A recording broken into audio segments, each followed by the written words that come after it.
One of the things that's becoming increasingly popular in saltwater is fly fishing, and one of the nice things about fly fishing is that you get to tie your flies if that's what your intention is, and you get to actually catch your own fish, which is fun. But there are a couple of basic principles in fishing saltwater species, and I'll try to show those to you here. A couple of very basic lures, very basic patterns. They're not nearly as elaborate as many freshwater patterns, but they're big producers.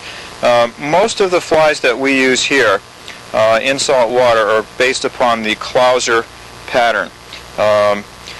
This is actually what's called a half and half, which is a hybrid lure between what's called a deceiver and a clouser. It's tied very simply, it's tied very basic, and they're tied on very strong hooks, which is real important to do. And the two basic colors is white does form the backbone of any color in a saltwater fly for most presentations for striped bass. And for high light conditions, generally chartreuse works very well. For lower light conditions, a dark green to an intermediate or olive color is very, very productive. There are all types of different sizes for different depths, and of course you can control the depth of drop and the rate of drop with the type of line that you have too. There are some bigger flies that we use usually later on in the season. We do have very large flies that sometimes we can pull behind. We do have what's called an easy body striper fly, which is made with easy body, which is a synthetic tube that flash material is pulled through, and these are also very productive and also a lot of fun. When bluefish are in the water, which they are before too long here, it's a nice idea to tie something like so, which is a bluefish fly in the 4th of July colors. Use a long stem hook, a long shaft on that, and a small wire leader is not a bad idea either. And this will usually keep the fish from taking the fly with them when they leave. In terms of rods, we fish with two different fly rods, and this happens to be a 9-weight rod with 8-weight line and a sinking tip. The sink tip on the line allows the lure, which in this case again is a fly, to drop into the zone where the fish are. One of the first places that stripers migrate to in the Northeast are in the rivers. We fish those very early in the spring, and you need to be able to get down through current, and you need to be able to get down in the zone where the fish are, and the sink tip line allows you to do that. This is a nice combination for schoolie bass because it's light enough that you can throw it all day long without hurting yourself, and very, very smooth line that peels off very easily. One of my favorite ways to fish is to actually use this heavier fly rod. This is a 10-weight, and same principle on the fly. It's a clouser, it's tied a little bit bigger. This one has contrasting colors, black on the underbelly, which is actually the top of the fly.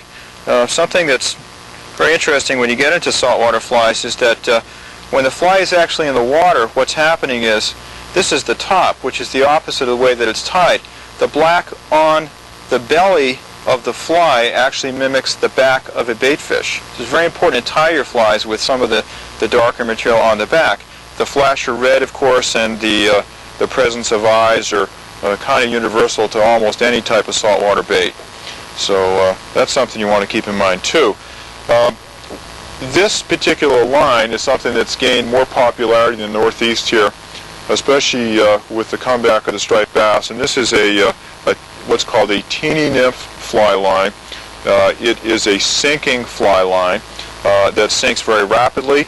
There are all different rates of sink that are available, and what we have found to be most effective is to use a relatively short section of mono. I find it's not necessary to get elaborate with tippets other than straight monofilament.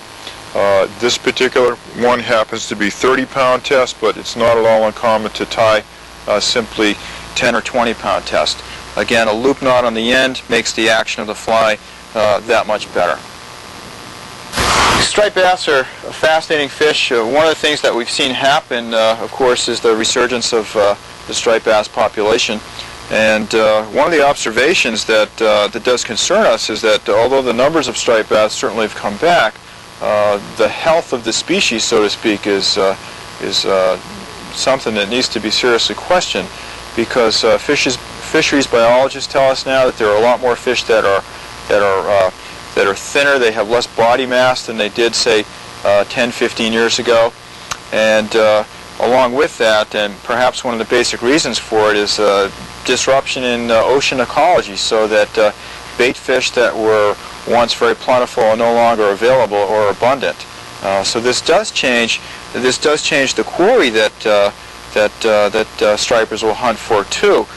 Fortunately, though, there is still, or again I should say, a resurgence of shad population, and one of the most popular lures to use on a heavier spinning outfit or a lighter spinning outfit, depending upon the size, are these shad body jigs.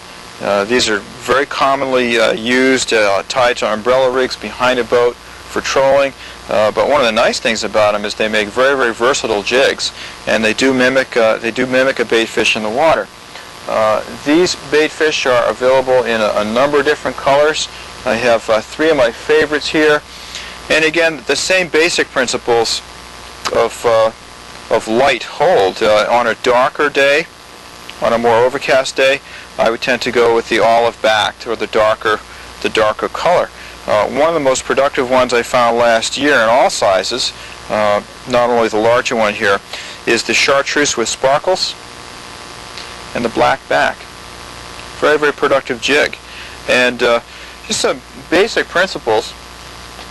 We use these with a variety of different size jig heads, and they're very easy to insert into the body. The best jig heads are made with a very strong hook. This one is also coated with some type of synthetic material and does have an eye painted on it, which is going to make it more durable. And also the eye does increase the chances of a striper hitting it. And when we rig these, it's very common to rig them like so, where we simply insert the hook into the body of the shad. You do want to be careful, because some of the jig heads actually have a black back painted on them, so when you do insert the head, you want to make sure that the black portion goes with the black portion of the lure. So when we insert these, very commonly what we'll do is simply to grasp like so and feed it in much like you would any soft plastic bait. But try not to make more than one puncture, because that will shorten the life of it. If you're rigging these up well in advance of the time you go fishing, it's not a bad idea to put a drop of super glue here. That will certainly increase the durability of the lure. Push the body forward, try to get it as straight as you can, and oftentimes what you'll find is you have just a very, very dynamite fishing jig. We like to fish these with different size jig heads based upon not only the water conditions, but the depth of the water, and then also the type of rod and rig that we're using. This one happens to be 1.5 ounces, which is about the heaviest that will go. And one of my favorite ways to fish those is with a leader of about 20 pounds, so that people that are new to striped bass fishing can actually learn to boat the fish themselves very safely by grasping a section of leader. It's also very possible to use stronger leader.